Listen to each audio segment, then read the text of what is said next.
warahmatullahi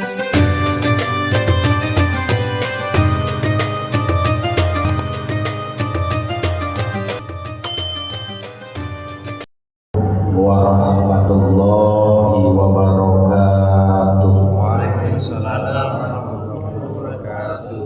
Alhamdulillah, wassalatu wassalamu ala rasulillah Muhammad ibni Abdillah wa ala alihi wa sahbihi wa man tabi'ahu wa mawala. Wallahu ta'ala fi ayatihil karimah. A'udzu billahi minasy syaithanir rajim. Bismillahirrahmanirrahim. Fadzakir fa inna dzikra tanfa'ul mu'minin. Wa qala aidan wa'bud rabbaka hatta ya'tiyakal yaqin. Wa qala Rasulullah sallallahu alaihi wasallam, alaikum bimujalasatil ulama wastima'i kalamil hukama fa inna allaha ta'ala yuhyil qalbal maita binuril hikmah kama yuhyil ardal maitata bima'il matar. Sadaqallahul aliyul azim. Hadratal mukarramin, hadirin jamaah taklim mushola masjid Jami Al-Muttaqin, juga dari berbagai masjid dan mushola Kelurahan Angke dan sekitarnya, terutama para asatid, para habaib, para hujaz, para tokoh masyarakat, terutama para pengurus masjid, baik pembina, penasehat, bendahara, ketua, malam, juga seluruh hadirin yang hadir. Insyaallah kesemuanya selalu diberikan sehat, panjang umur. Amin ya Allah. Alhamdulillah, setelah kita membuka daripada kajian Nashihul Ibad pada malam Sabtu yang lalu, kini kita melanjutkan Fikih Fathul Mu'in karya Syekh Zainuddin Al-Mulia murid daripada Ibnu Hajar Al-Haytami, yaitu Yahya Al-Ansori. Masih kita membahas tentang zakat di halaman 51, yaitu di bawah niat.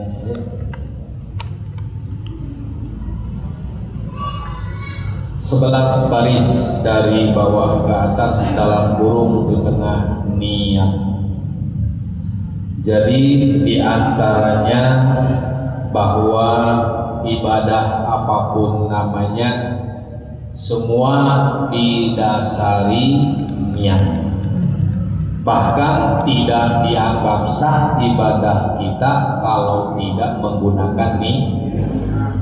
Dari mulai wudu, mandi, sholat, puasa, haji, termasuk zakat. Apalagi ini masih kaitannya rukun dalam Islam. Makanya berdampingan, aqimus sholat wa atuz zakat. Tidak digabung dengan puasa, karena puasa mah tahun kedua Hijriah. Itu pun ayat turun ketika sudah hijrah ke Madinah. Tapi perintah zakat dan sholat ketika Rasulullah masih di tanah suci Mekah, jauh sebelum hijrah ke Madinah sudah diperintahkan sholat. Ya. Nah, oleh karena itu, apa itu niat?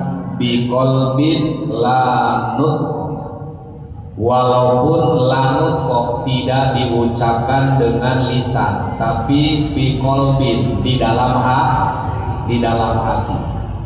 Makanya inilah yang dimaksud dalam hadis baginda, innamal a'malu binniyati. Innamal a'malu, sesungguhnya sahnya amal, sahnya perbuatan ibadah, binniyati adalah tergantung niat. Tapi yang diwajibkan niat di sini adalah Contoh, Haji Adang udah niat dari rumah mau bayar zakat fit, nggak ngomong Kak, shot aja ke panitia, tuh beras saya.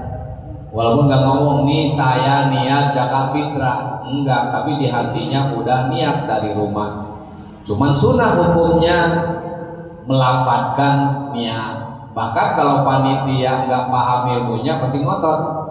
Selama boy aja niat dulu sini dulu, ya kan begitu. Nah ini tuh udah ditulis sama panitia, udah lafadznya. No way to an ukhrija zakatal fitri an nafsi an waladi an jaujati, terus ya itu sebenarnya sunnah. Nggak begitu juga udah niat dari rumah 10 orang, 2 orang, 5 orang, yang penting berasnya ada. Adapun dia nggak bawa beras, di Al-Mutakin sudah ada jual beli beras itu ya. Nah jadi intinya bahwa kita memahami ternyata yang dimaksud wajibnya niat bi qalbin, yaitu di dalam hati, la nutqin, bukan karena ucapan. Itu kayak sholat ya, sholat juga kan tadi qasdu, begitu Allah udah di hatinya menjalankan sholat apa yang kita kerjakan. Bukan berarti kita meniatkan rokaatnya segala macam, enggak. Qasdu itu apa yang mau dikerjakan. Sholat maghrib udah ada di hati, terlintas di hati mau mengerjakan maghrib 3 rakaat, udah sambil takbiratul. Kalau misalnya kita pengen dapat kelamaan takbirnya, niat saya sholat maghrib 3 rakaat ada kiblat, imamnya si anu, ribet. Qasdu itu simple. Apa itu qasdu? Meniatkan apa yang mau dikerjakan, selesai. Itu juga sama, dari rumah niat mau bayar zakat fitrah, udah selesai. Adapun bahasa nawaitu al-wiza itu masuk sunnah, tapi nggak ada masalah, dapat pahala dari sunnah tadi, tapi jangan dibalik hukumnya. Kalau tidak diucapkan tidak sah. Nah, ini salah. Lantaran ucapan mah perbuatan sunnah, kewajibannya fi qalbin, di dalam hati. Mana kahada zakati, seperti dia mengatakan di dalam hati, ini saya mau mengeluarkan zakat. Mali, harta saya, ya. Jadi mali, hartaku.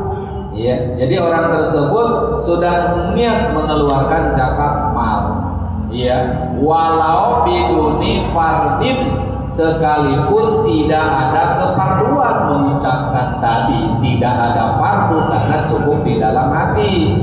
Illa takun illa fardon, lantaran apa yang diucapkan dengan lisan tadi sudah didasari oleh pertama kalimat yang tadi kahada zakati mali, itu sudah menanggulangi dari lafaz niat lisan itu ya.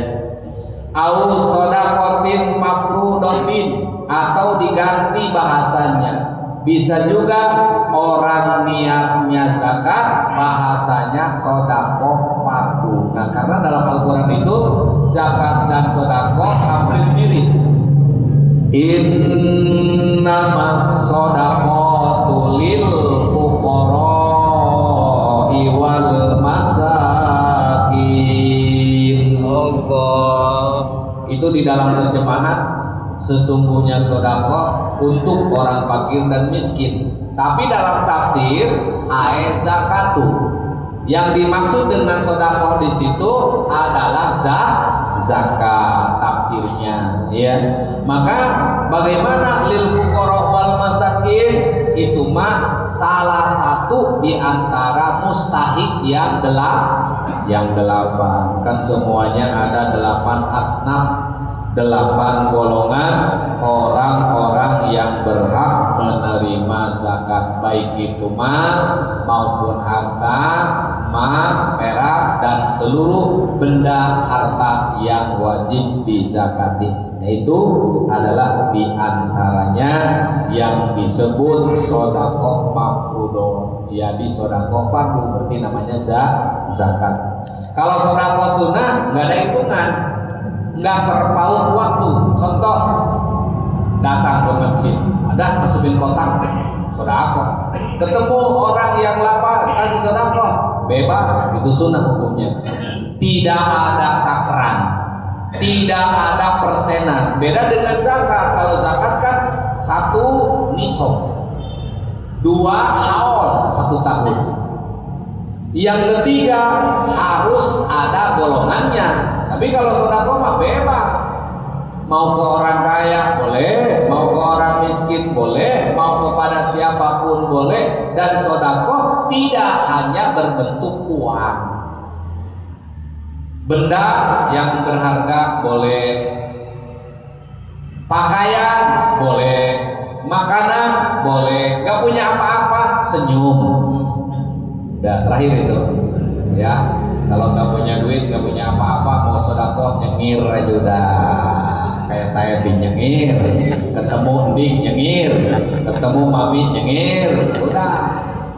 Tapi kalau rumah cuma nyengir, sodako. Itu, iya, masya Allah, itu diantaranya. Au hadza zakati mali, ini harta benda saya. Al mafrudati, yang bersifat fardu. Walayak fi hadza fardin, tidak sah orang menyiarkan dengan kalimat hadza fardun, ini wajib.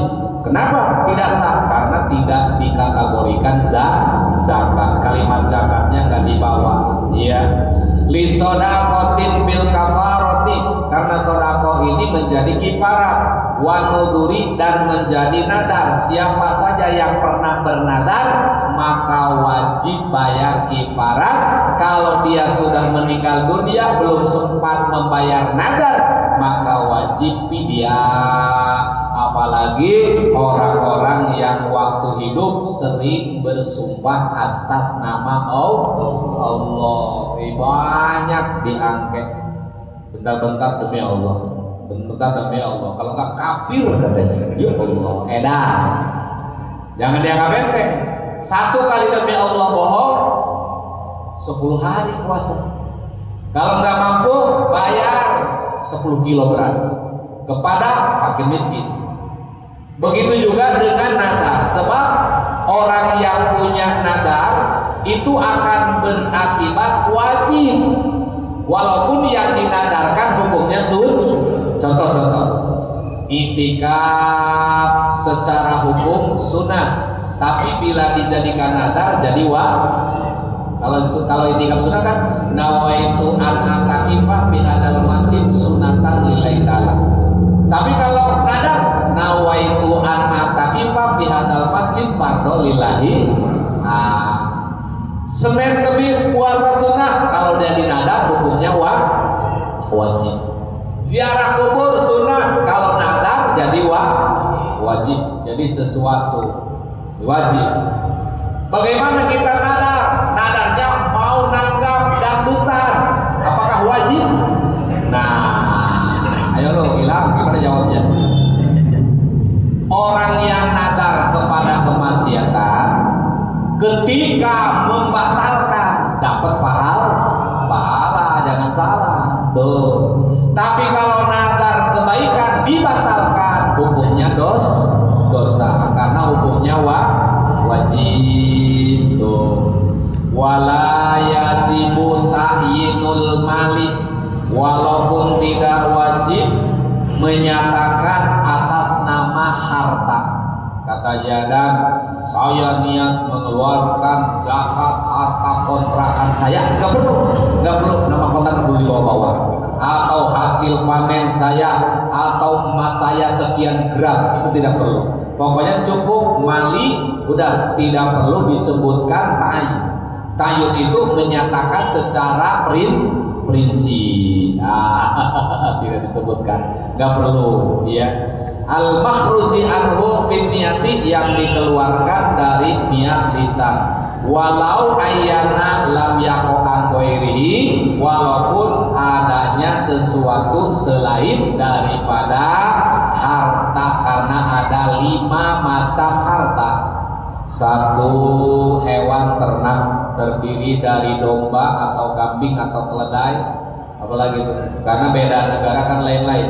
Himar, ada himar, kalau di Dubai keledai, kalau di Arab sana kambing, gonam, kalau di Indonesia embe, ya. Terus ada sapi setara dengan kerbau, ada juga onta. Bila mana mencapai nisab, maka wajib. Nisabnya kan kalau kambing 25, kalau sapi 5, kerbau 5, onta 5. Maksudnya kalau orang punya sapi 5, maka 1 ekor kambing, bukan 1 sapi. Nanti kalau udah 30 ekor, baru seekor sapi yang umur 1 tahun. Bangkrut 5 ekor sapi, 1 sapi, siapa yang mau ngurusin? Enggak, saya nggak mau ternak sapi, berat jahatnya. Itu 30 nanti baru, itu pun bukan induk, tapi anaknya. Dia punya 30 ekor sapi, onta, kerbau, 1 ekor yang umur 1 tahun naik ke 2 tahun. Kambing demikian 25. Kalau dia dari umur ke umur nggak nyampe 25 kambing, seumur hidup nggak pernah zakat. Tapi jangan curang, asal dapat 25 jual 1. Asal dapat 25 biar nggak kena zakat. Itu, ya, itu mencurang namanya. Ya. Wa in banal muayyanu ta'lifan li annahu lam yatawunal ghair wa man lam launawa in kana ta'lifan fa fina ghairuhu. Jadi adapun masalah ucapan tadi kata ulama jangan dipermasalahkan. Seperti orang niat puasa ribut melulu. Nawaitu soma godin an hadahi fati syahri Ramadonan. Ramadonan. Yeay, nggak sah lu Ramadonan mah. Ada yang ngomong Ramadoni, dari dulu juga Ramadonan. Terserah, jangan ngapain ribut, puasa enggak apa enggak. Iya. Kayak taraweh yang bener 8, 20 taraweh mah kagak. Artinya bahasa itu mah bahasa ucapan, berarti atau sunnah. Yang wajibnya mah dikemas di hati. Udah nggak ada yang tahu, niat aja puasa besok fardu kena Allah Ta'ala. Udah, ya. Jadi andai kata nggak niat lisan pun tidak ada masalah selain daripada ucapan. Fabana talifan waqa'an ghairihi, karena apa yang diniatkan tadi di dalam hati itu adalah merupakan kewajiban, lain halnya dengan ucapan. Bi khilafi malau qala hadhihi zakat, berbeda lagi manakala seseorang mengatakan hadhihi zakatu mali al-ghaibi, saya mau menjakati zakat harta saya yang goib. Waduh, goib itu apa sih? Nah, perlu kita pahami. Maksud disebut goib tidak wajib. Habib punya duit miliaran, tapi dihutang. Dihutang, artinya duit kita ada di tangan orang lain. Itu namanya goib. Apakah dia wajib? Enggak. Enak aja, dijakati bayar kado. Kapan dia zakat? Nanti kalau dia sudah bayar. Emang kita menurut hitung-hitungan nisab udah awal.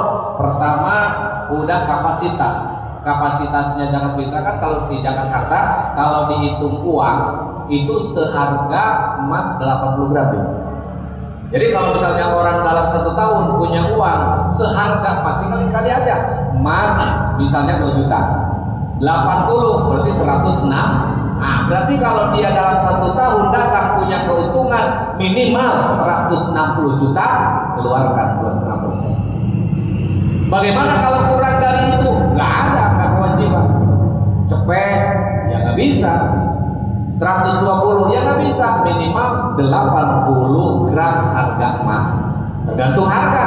Kalau emasnya 2,5 juta, berarti tinggal dikalikan aja 80 kali 2,5, seperti itu. Jadi ini dari tahun ke tahun seumur hidup adalah patokannya emas. Takutnya kan orang bingung. Ya, yang tidak gampang banyak ini diangkat. Semuanya juga dagang, tapi bingung hitung zakatnya. Nah, maka harus dipahami, orang yang dagang, yang bisnis, yang wajib mengeluarkan zakat apabila dalam 1 tahun modal dan untungnya mencapai seharga 80 gram emas. Seperti itu ya. Kalau misalnya masing-masing, kalau kambing tadi kan 25, 30. Kalau misalnya harta benda patokannya emas. Emas juga sama. Kalau kita tiap tahun punya emas 80 gram, perak 500 gram, berarti tetap punya kewajiban walaupun yang dipakai emasnya itu juga. Misalnya begini, tahun kemarin udah dizakati, tahun kedua masih ada, masih utuh 80 gram, tetap wajib juga. Duit juga gak kepake, saking banyaknya duit sampai gak kepake duit. Iya, duit yang kemarin gak kepake karena masih ada, aku dijakatin lagi terus seperti itu. Bukan berarti emas yang ini mah udah pisahin, sampai 1000 gram gak jakat-jakat karena udah katanya.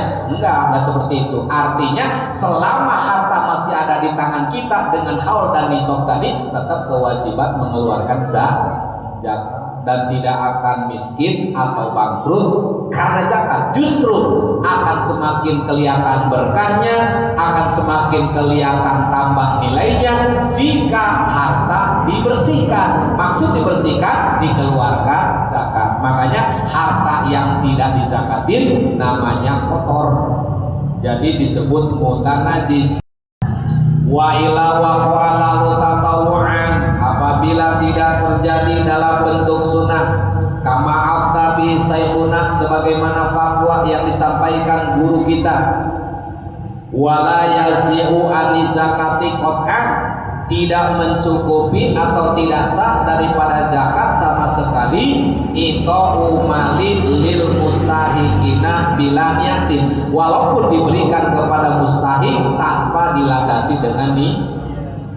Orang-orang fakir miskin dikumpulin, nih, tapi hatinya enggak niat, nah maka tidak sah. Tapi hukumnya ini wajib. Tapi kalau sedekah kan tadi beda, enggak usah ada niat lantaran memang refleks seketika. Tapi karena ini mah fardu ain, hukumnya wajib, sehingga walaupun dia memberikan kepada mustahikin bila niatin, tidak niat, wala yazimu an zakati, tidak masuk dalam kategori zakat.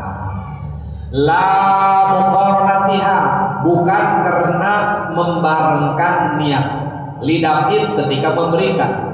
Pala yusar bisarti dalika bal takfid niatu, yang dimaksud dengan mencukupi daripada niat maksudnya qabla ada, sebelum memberikan, artinya ada rencana persiapan sebelum membagikan atau mengeluarkan, dia sudah niat, itu yang terbaik, bukan dibarengkan. Ya, jadi qabla ada in wujidat, jika orang tersebut sudah mencukupi segala persyaratan zakat. Ya, itu adalah inda azli qadri zakati anil mali, jika zakatnya zakat harta. Au itoi kaili au imami, ya, atau dia memberikan kepada wakil haji adat, wakil kepada saya, Pi, sini Pi, ke rumah, nanti tolong ya, ini bagikan zakat ke si anu, di catatannya, ini duitnya. Nah, itu namanya wakil, itu wakil. Au imamin, atau dia menyerahkan kepada imam atau orang yang dipercaya.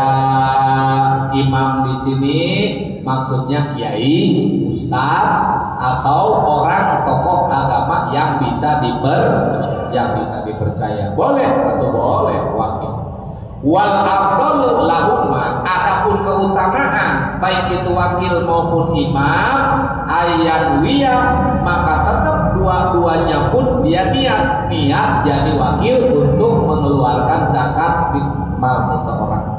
Jadi saya niat, kamami niat, saya mengeluarkan zakat, artinya niat menjadi wakil seperti orang yang mau mengeluarkan zakat, karena pada saat itu dia adalah perwakilan. Jadi tugas orang pertama dilimpahkan kepada orang kedua wakil, seperti nikah walinya wakil. Terus bagaimana diwakilkan lagi? Tidak sah. Saya wakil dari Haji Adam, diwakilkan lagi ke Medan ya. Nikah juga begitu. Habib udah wakil ke saya nyuruh orang lagi. Tidak sah. Masa wakil 2 kali? Kita tidak berhak mewakilkan karena hak kita melaksanakan sebagai perwakilan. Tuh, kecuali dicabut sama Habib, nggak jadi wakil, batalkan. Boleh dia wakil ke orang lain, tapi kalau sudah ke saya yang berhak mengerjakan, tidak berhak untuk mewakilkan kedua kali kepada orang lain. Misalnya saya disuruh bayar zakat, wakil dari hajat nyuruh ning lagi, kan bubuk gitu. Dasar seperti itu ya, wakil 2 kali tidak diperbolehkan ya. Maka oleh karena itu dua-duanya juga harus disertai dengan niat tuh, baik si imam maupun si wakil ayang wiya aidon indah tabrokoti saat mereka sudah berpisah dari orang yang mewakilkan. Awujitu pada ahadihim, atau ditemuilah di antara salah satu orang yang jadi wakil, baik itu si wakil maupun imam. Ba'da ajlil qadri zakati awit takwili wa qabla tafarruqi, sebelum mereka berpisah, artinya mereka sudah mengadakan ijab qabul ya. Jadi dia sudah berwakil dan dia menerima jadi wakil gitu. Untuk apa tujuannya? Liusritroniha, mempermudah, biada kulli mustahikin, memberikan kepada setiap yang berhak menerima. Walau qalat li ghairihi tasadduqa bihadza, meskipun ada ungkapan orang tersebut memberi niatnya sedekah, tetap tidak membatalkan lantaran niatnya mah sudah di dalam hati. Ya, seperti itu ya.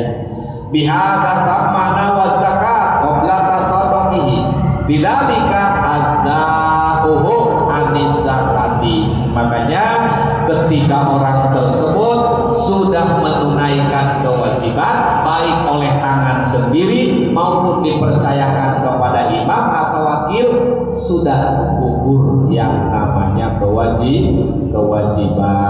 Jadi kalau sudah gugur kewajiban, ya sudah selesai.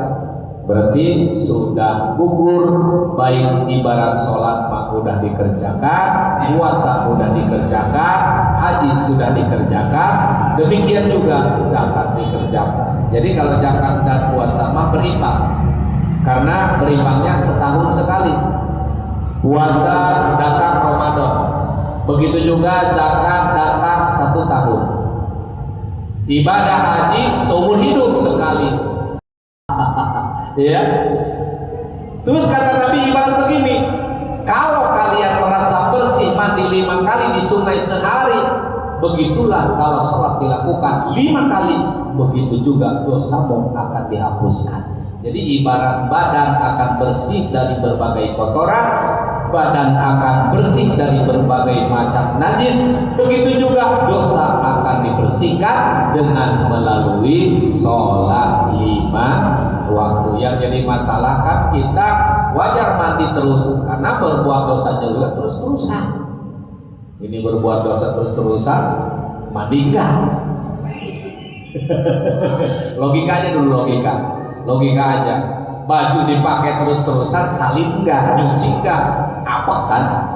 Tuh, begitu juga kita, banyak salah, banyak dosa, enggak sholat juga, tambah parah. Minimal lah kalau sholat mah ibarat baju malah udah dicuci, pakai rinso, enggak kotor-kotor amat.